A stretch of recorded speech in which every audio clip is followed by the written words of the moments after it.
অন্যান্য নবীদের উপর শ্রেষ্ঠ। আমি নবীর যেমন ইমামুল আম্বিয়া, আমি নবী যেমন সর্বশ্রেষ্ঠ নবী, আমার মর্যাদা যেমন শাবান মাসের মর্যাদাও হচ্ছে তেমন। অন্যান্য 12 মাসের মধ্যে শাবান মাস হচ্ছে সেই রকম মাস যেভাবে আমি নবীর মর্যাদা অন্যান্য নবীদের উপর। প্রত্যেকে বলুন সুবহানাল্লাহ। একটা স্পেশাল মর্যাদা দিয়েছেন, যেহেতু শাবান মাস এটা হচ্ছে আমার নবীর মাস। এই শাবান শব্দের অর্থ হচ্ছে শাখা প্রশাখা। গাছের ডাল কেটে দিলে আগামী বছর গাছের ডাল বেড়ে যায়, সেখানে সুন্দর করে ফল ধরে, বেশি ধরে, গাছের ডাল কেটে দিলে। তো আমার নবীজি বলেছেন শাবান শব্দের অর্থ হচ্ছে শাখা প্রশাখা। হয়তো এই শাবান মাসে যারা ইবাদত করবে তাদের ইবাদতের সওয়াব ওই গাছের ডাল কেটে দিলে যেভাবে শাখা প্রশাখা বৃদ্ধি পায়, হয়তো এই মাসে যারা ইবাদত করবে হয়তো তাদের আমল নামার সওয়াব আমার আল্লাহ সেভাবে বৃদ্ধি করবে। প্রত্যেকে বলুন সুবহানাল্লাহ। এটা একটা ইবাদতের মাস। এই জন্য আমার নবীজি হাদিসে পাকে বলেছেন, এই মাসের যদি কেউ এই মাসে রোজা পালন করে, ইবাদত বন্দেগী করে, নফল নামাজ পড়ে, আল্লাহ তাদেরকে অফুরন্ত সওয়াব দান করবে। এবং আমার আল্লাহ তাদেরকে এই মাসে যারা বেশি ইবাদত করবে আমার আল্লাহ তাদেরকে জান্নাত দান করবেন। প্রত্যেকে বলুন সুবহানাল্লাহ। আরেকটা কারণ, এই মাস যে আমরা দরুদ শরীফের যে আয়াতে কারিমা তেলাওয়াত করি, ইন্নাল্লাহা ওয়া মালাইকাতুহু ইউসাল্লুনা আলান নবী, এই আয়াতে কারিমা যখন আমরা তেলাওয়াত করি সবাই দরুদ শরীফ পাঠ করি। এটা হচ্ছে দরুদ শরীফের একটা ইবাদতের মাস। এই মাস বেশি বেশি দরুদ শরীফের মাস। কেন? এই আয়াতে কারিমা যে মাসে নাযিল হয়েছে, ইন্নাল্লাহা ওয়া মালাইকাতুহু ইউসাল্লুনা আলান নবী, হয়তো এটা এই মাসে শাবান মাসে আল্লাহ নাযিল করেছেন। প্রত্যেকে বলুন সুবহানাল্লাহ। এই মাসে এই দরুদ শরীফের আয়াত আল্লাহ নাযিল করেছেন। এই জন্য আমার নবী বলেছেন, কেউ যদি এই মাসে 3000 বার দরুদ শরীফ পাঠ করে, নবীর উপর 3000 বার, কেউ যদি এই মাসে দরুদ শরীফ পাঠ করবে এবং নবীজির উপর ইসাল করবে, সওয়াব করবে, বকশিশ করবে, তাহলে আমার নবী বলেছেন কিয়ামতের দিন ওই বান্দার জন্য সুপারিশ করা আমি নবীর উপর কর্তব্য হয়ে যায়। প্রত্যেকে বলুন সুবহানাল্লাহ। যারা পারবে এই মাসে 3000 বার, যে যতটুকু পারেন দরুদ শরীফ তেলাওয়াত করবেন। আল্লাহ পাক রব্বুল আলামিন আমাদেরকে এই আমলটা করার তৌফিক দান করুন। প্রত্যেকে বলুন আমিন। হাদিসে পাকে আরো বর্ণনা করা হয়েছে, হযরত উসামা ইবনে যায়েদ রাদিয়াল্লাহু আনহু থেকে বর্ণিত হাদিস, তিনি বলেন, আমি বললাম, ইয়া রাসূলুল্লাহ, ইন্নী আরাকা তাসুমু ফি শাহরি, আমি আপনাকে এমন একটা মাসে এত বেশি রোজা রাখতে দেখি, মা লা আরাকা তাসুমু ফি শাহরি মা তাসুমু ফিহি, কিন্তু আপনি নবীকে অন্য মাসে এত বেশি রোজা রাখতে দেখি না, কিন্তু একটা মাসে আপনাকে বেশি রোজা রাখতে দেখি। প্রত্যেকে বলুন সুবহানাল্লাহ। তখন আমার নবীজি বললেন, ক্বালা আইয়ু শাহরি, ও আমার সাহাবী, সেই কোন মাস যে মাসে আমি বেশি রোজা রাখি সেটা কোন মাস? কুলতু শাবান, তখন ওই সাহাবী বললেন, ইয়া রাসূলুল্লাহ, যে মাসে আপনি বেশি রোজা রাখেন ওই মাসটা হলো শাবান মাস। প্রত্যেকে বলুন সুবহানাল্লাহ। ওই মাসটা হচ্ছে শাবান মাস, আমি আপনাকে বেশি রোজা রাখতে দেখি। ক্বাল শাবানু বাইনা রাজাবিন ওয়া শাহরিন রমাদান, আমার নবী বলেন, ও আমার সাহাবা শুনো, হযরত যে শাবান মাসে আমি বেশি রোজা রাখি সেই মাসটা হচ্ছে এমন একটা মাস, হযরত যেটা রজব মাস এবং মাহে রমজানের মাঝখানের মাস। প্রত্যেকে বলুন সুবহানাল্লাহ। রজব রমজান শরীফের মাঝখানের মাস। ইয়াকফুরুন নাস আনহু, কিন্তু এই শাবান মাসে মানুষ কি থাকে? অলস থাকে। মানুষ ইবাদতের দিকে আসে না, মানুষ অলস থাকে। মানুষকে তখন শয়তানে তাদের কাপিয়ে ধরে রাখে।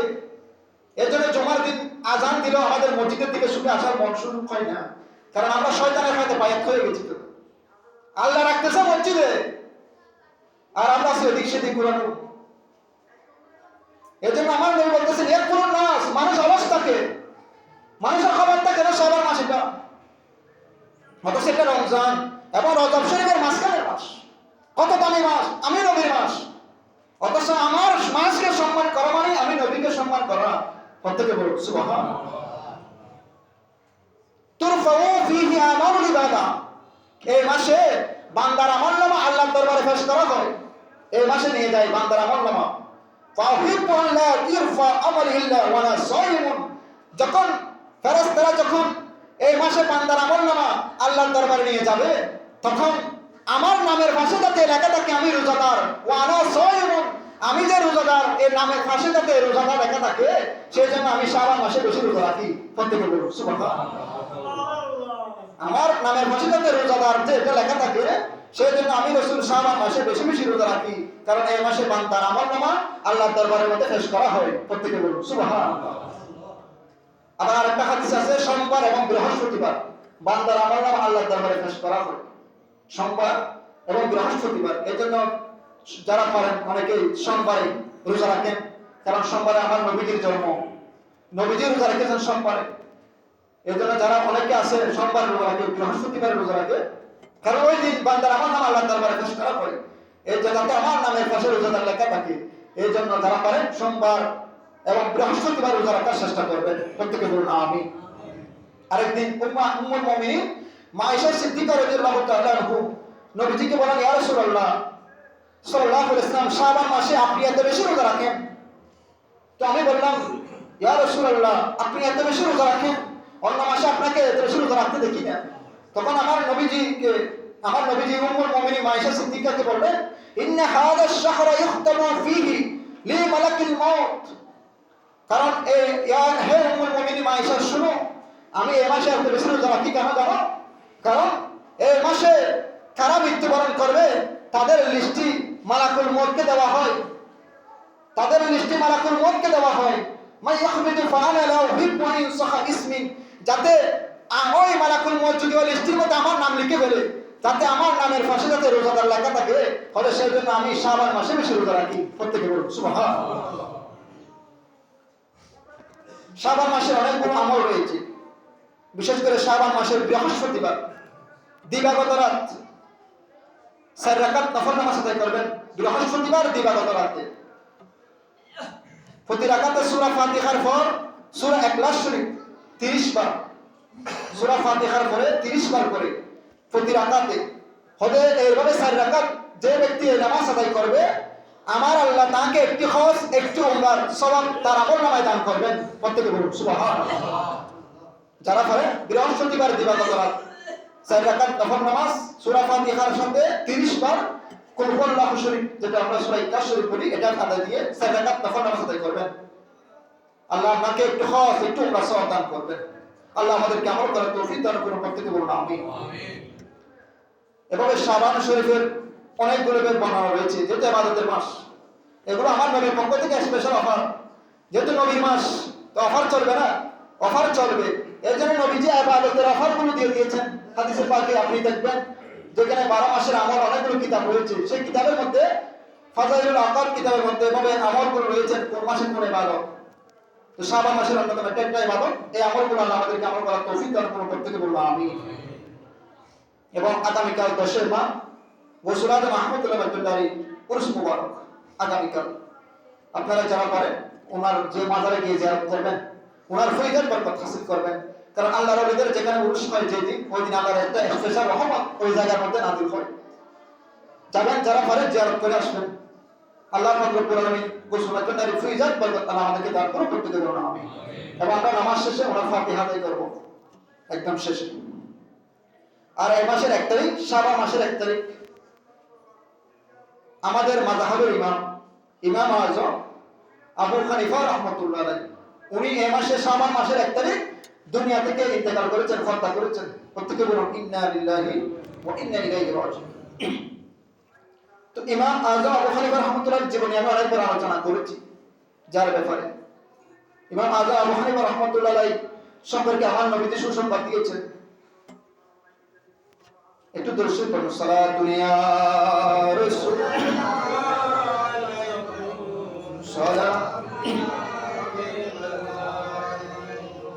আজকে যেহেতু আমাদের মসজিদে মাহে রমজানের মুবারকের তারাবির হাফেজে কোরআন অনেক এসেছেন, তো সেখান থেকে আমরা হাফেজ নিয়ে আদায় করবো। যেহেতু আমাদের একটু সময় লাগবে, যেহেতু আমাদের লোকমান হুজুর উনি ওখান থেকে নামাজ আদায় করে আসবেন, একটু সময় লাগবে, এই জন্য আপনারা একটু বসবেন। উনি আমাকে এটা বলেছেন যে আমার নামাজ পড়ে এসে একটু সময় লাগবে, যাতে সাথে সাথে শুরু করলে আমার যেহেতু হুজুর আসবে তারপর আমরা এখানে শুরু করবো, এই জন্য আপনারা একটু বসবেন, সময় দিবেন। যাতে দুজন হাফেজুল কোরআন আমরা যাতে নির্বাচন করতে পারি। তো ইমাম আজম আবু হানিফা রাহমাতুল্লাহ ব্যাপারে বলেছেন ওনার জন্ম হচ্ছে ৮০ হিজরিতে, মৃত্যু হয়েছে ১৫০ হিজরিতে। উনি দুনিয়াতে ছিলেন মাত্র ৭০ বছর। ৮০ হিজরিতে জন্ম, ১৫০ হিজরিতে ইন্তেকাল। ইমাম আজম আবু হানিফা রাহমাতুল্লাহ, যার ব্যাপারে আমার নবীজি বলেছেন আল্লাহ আমার নবীজির যার জন্মদিন সম্পর্কে নবীজি সুসংবাদ দিয়েছিলেন। যে বর্ণনা করা হয়েছে হযরত আবু হুরায়রা বর্ণনা করেন, আমরা রাসূল করিম সাল্লাল্লাহু আলাইহি ওয়াসাল্লামের খেদমতে বসা ছিলাম, উপস্থিত ছিলাম নবীজির দরবারে। ওই সময় আমার নবীজির উপর সূরা জুমা অবতীর্ণ হয়। প্রত্যেকে বলুন সুবহানাল্লাহ। সূরা একটা জুমা আছে, সূরা জুমা ওই মজলিসে আমার নবীজির উপর অবতীর্ণ হয়, নাজিল হয়। যখন আমার নবীজি সূরা জুমা যখন নাজিল হয়েছে, সাহাবায়ে কেরামদেরকে তেলাওয়াত করে শোনাতে লাগলেন। তো শোনাতে শোনাতে আমার নবী যখন ওয়া আখরিনা মিনহুম লাম্মা ইয়ালহাকু বিহি এই আয়াতে কারিমা তেলাওয়াত করলেন, অর্থাৎ ওই রাসূল দুনিয়াতে প্রেরিত হয়েছেন অন্য আরো লোকদের জন্য যারা এখনো আমাদের সাথে মিলিত হয় নাই। প্রত্যেকে বলুন সুবহানাল্লাহ। এই আয়াতের অর্থ হচ্ছে এই রাসূল দুনিয়াতে এসেছেন আরো অনেক লোকদের জন্য যারা এখনো দুনিয়াতে আসেনি। এটার অর্থ হচ্ছে এটা। তখন সাহাবায়ে কিরাম নবীজিকে প্রশ্ন করলেন, ইয়া রাসূলুল্লাহ, ওই সমস্ত লোক কারা যারা এখনো আমাদের সাথে মিলিত হয়নি, তারা কারা? এটা প্রশ্ন করলেন। তখন আমার নবীজি চুপ থাকলেন, নবীজি চুপ। এভাবে যখন সাহাবায়ে কিরাম বারবার প্রশ্ন করতে লাগলেন, তখন আমার নবীজি কি করলেন? আমার নবীজির পাশে হযরত সালমান ফারসি ছিলেন। তখন আমার নবীজির ডান হাত মুবারক সালমান ফারসির কাঁধ মুবারকের মধ্যে রাখলেন। প্রত্যেকে বলুন সুবহানাল্লাহ। লেখে বললেন, লো কানাল ঈমানু ইনদাস সুরাইয়া লানালাহু রাজুলুম মিন হাউলাই। আরেকটা হাদিসে বর্ণনা করা হয়েছে, লো কানা ইলমা ইনদাস সুরাইয়া লাতানাওয়ালাহু রাজুলুম মিন আবনাইল ফারিস। এভাবে হাত রেখে আমার নবীজি কথা বললেন, সালমান ফারসির কাঁধে হাত রেখে। আবার আমার নবী বললেন, যখন এই কথা বললেন তখন ইমাম জালালউদ্দিন সুয়ুতী এটা বর্ণনা করেছেন। এবং আমার নবীজি বললেন, ঈমান যদি তারাকারাজি সূরা নক্ষত্রে চলে যায়, তারপরেও এই সম্প্রদায়ের একজন লোক, অর্থাৎ সালমান ফারসির কাঁধে রেখেছেন হাত, বলতেছেন এই সালমান ফারসির সম্প্রদায়ের একজন ব্যক্তি, সে তারাকা থেকেও ঈমান যদি দুনিয়া থেকে চলে গিয়ে সেখানে চলে যায়, হয়তো সেখান থেকে ঈমানকে ছিনিয়ে নিয়ে আসবে তার সম্প্রদায়ের একজন ব্যক্তি। প্রত্যেকে বলুন সুবহানাল্লাহ। আরেকটা রবাদ আছে, লোক কানাল ইলমু, অর্থাৎ এলম যদি দুনিয়া থেকে চলে গিয়ে ওই নক্ষত্রে চলে যায়, সূরা নক্ষত্রে, তার সম্প্রদায়ের একজন ব্যক্তি এলম সেখান থেকে ছিনিয়ে নিয়ে আসবে। প্রত্যেকে বলুন সুবহানাল্লাহ। এতটুকু নবীজি বলেছেন। তখন ইমাম জালালউদ্দিন সুয়ুতী এই ব্যাখ্যা দিয়েছেন এই হাদিসের, যে রাসূল করিম সাল্লাল্লাহু আলাইহি সাল্লাম যে ব্যক্তির থেকে ইঙ্গিত করে এই ভবিষ্যৎবাণী করেছেন, তিনি আর কেউ নয়, তিনি হচ্ছেন ইমাম আজম আবু হানিফা রাহমাতুল্লাহ আলাইহি। প্রত্যেকে বলুন সুবহানাল্লাহ। এবং হযরত মাওলানা আলী শাহ রহমাতুল্লাহ ভবিষ্যৎবাণী করেছেন যে আমি তোমাদেরকে কুফা শহরের এক ব্যক্তির কথা বলছি, যার উপনাম হবে আবু হানিফা। মাওলানা আলী নাম বলে দিয়েছেন, যার উপনাম হবে আবু হানিফা, যার হৃদয় হবে এলম হিকমতে ভরপুর, যার কারণে নবীজির উম্মত ধ্বংসের হাত থেকে বেঁচে যাবে, কিন্তু কিছু লোক তার প্রতি বিদ্বেষ রাখবে, তার প্রতি খারাপ ঘোষণা করবে। এটা মাওলানা আলী শাহ রহমাতুল্লাহ আগে বলে দিয়েছেন। প্রত্যেকে বলুন সুবহানাল্লাহ। এই জন্য দেখুন, আজকে যারা আহলে হাদিস, যারা মাযহাব মানে না, তারা ওই মাওলানা আলী শাহ কথা বলে গেছেন, তার প্রতি কিছু লোক বিদ্বেষ রাখবে। আজকে আহলে হাদিসরা ইমাম আজম আবু হানিফা রাহমাতুল্লাহ এর এই মাযহাব, আমরা যে মাযহাব মানে এটার তারা বিরুদ্ধাচরণ করে, তারা কোনো মাযহাব মানে না, এটাই ভবিষ্যৎবাণী করে গিয়েছেন তাদের ব্যাপারে মাওলানা আলী শাহ রহমাতুল্লাহ। প্রত্যেকে বলুন সুবহানাল্লাহ। এভাবে হযরত ইমাম আবু হানিফা রাহমাতুল্লাহ এর জীবনে যদি আলোচনা করতে যাই অনেক লম্বা। ইমাম আবু হানিফা রাহমাতুল্লাহ একদিন স্বপ্ন দেখলেন, তিনি নবীজির রওজা মুবারকের মাটি খনন করতে লাগলেন। স্বপ্ন দেখলেন। তো স্বপ্নের ব্যাখ্যা জানার জন্য তিনি সবচেয়ে যিনি বড় তার স্বপ্নের তাবির করতেন হযরত মুহাম্মদ ইবনে সিরিন এর কাছে গেলেন ব্যাখ্যা চাওয়ার জন্য, যে আমি স্বপ্ন দেখেছি আমি নবীজির রওজা মুবারকের মাটি খনন করতেছি আঙ্গুল দিয়ে, আমার এই স্বপ্নের ব্যাখ্যা কি? তখন এই মুহাম্মদ ইবনে সিরিন বলেছেন, আপনি রাসূল পাক সাল্লাল্লাহু আলাইহি ওয়াসাল্লামের হাদিস সুনান থেকে এমন মাসালা বের করবেন, আপনার এমন এমন সমস্যার সমাধান করবেন যে এর পূর্বে কেউ এই সমস্যার সমাধান করেনি। এবং আপনার স্বপ্নের ব্যাখ্যা হচ্ছে আপনি রাসূল পাক সাল্লাল্লাহু আলাইহি ওয়াসাল্লামের হাদিস সুনান থেকে মাসালা বের করবেন এবং রাসূল পাকের উম্মতকে ধ্বংসের হাত থেকে তাদেরকে মুক্তি দান করবেন। প্রত্যেকে বলুন সুবহানাল্লাহ। এভাবে এরপর থেকে তিনি কি করলেন, এই স্বপ্ন দেখার পরে তিনি ইলমে ফিকার জ্ঞান অর্জন করার জন্য তিনি কি করে দিলেন, প্রস্তুতি শুরু করে দিলেন। ইলমে ফিক অর্জন করার জন্য তিনি দেশ থেকে দেশান্তরে ছোটাছুটি করতে লাগলেন। প্রত্যেকে বলুন সুবহানাল্লাহ। এই জন্য ইমাম আবু হানিফা রাহমাতুল্লাহি আলাইহি ফিজাত বরকত আল্লাহ আমাদেরকে দান করুন। প্রত্যেকে বলুন আমিন। এবং জুমার নামাজ শেষে ওনার ফাতিহা আজকে আমরা এখানে আদায় করব। আল্লাহ আমাদেরকে শেষে একদম উপস্থিত থেকে আল্লাহ আমাদেরকে শরীক হওয়ার তৌফিক দান করুন। প্রত্যেকে বলুন আমিন। এবং